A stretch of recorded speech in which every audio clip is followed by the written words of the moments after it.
শুধুমাত্র এই 5টি আঙ্গুল দিয়ে ট্রিগোনোমেট্রির সকল বেসিক ক্লিয়ার হয়ে যাবে। কি বিশ্বাস হচ্ছে না? চলো দেখে নেই। মনে করো এটা তোমার হাত। এবার হাতের আঙ্গুলগুলোকে আমরা কয়েকটা মান হিসাবে ধরে নিয়েছি। এবার যদি তুমি sin 30 ডিগ্রির ভ্যালুটা বের করতে চাও, দেখো sin 30 আছে এইখানে এবং এর উপরে কিন্তু একটা আঙ্গুল আছে। অর্থাৎ আমরা 1-এর বর্গমূল করে তাকে 2 দিয়ে ভাগ করে ফেলবো, উত্তর আসবে 1/2, অর্থাৎ হাফ। আচ্ছা, এবার তুমি sin 45 এর কথা চিন্তা করো। 45 এখানে আছে, উপরে আছে একটা আঙ্গুল আর এখানে আরেকটা আঙ্গুল, দুইটা আঙ্গুল। তাইলে এবার আমরা 2-এর বর্গমূল করে তাকে 2 দিয়ে ভাগ করি, উত্তর আসবে আমার 1/√2।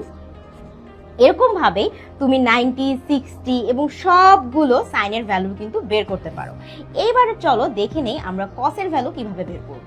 কসের ভ্যালু বের করতে গেলেও কিন্তু আমরা একই পদ্ধতি ফলো করব, তবে এখানে একটা কাজ আমরা একটু উল্টা করব। ধরো cos 0 ডিগ্রির ভ্যালু যদি আমরা বের করতে চাই, 0-র নিচে কয়টা আঙ্গুল আছে এটা আমরা গুনবো, অর্থাৎ 1টা, 2টা, 3টা, 4টা। তার মানে আমরা 4-এর বর্গমূল করে তাকে 2 দিয়ে ভাগ করব, উত্তর আসবে 1।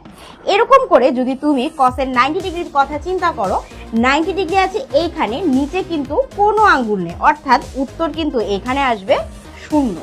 আমাদের অনলাইন বেচে শিক্ষার্থীরা গণিত সহ সকল বিষয়ে গুরুত্বপূর্ণ টপিকগুলো কিভাবে সহজে শিখছে তা জানতে জয়েন করতে পারো ফ্রি ডেমো ক্লাসে।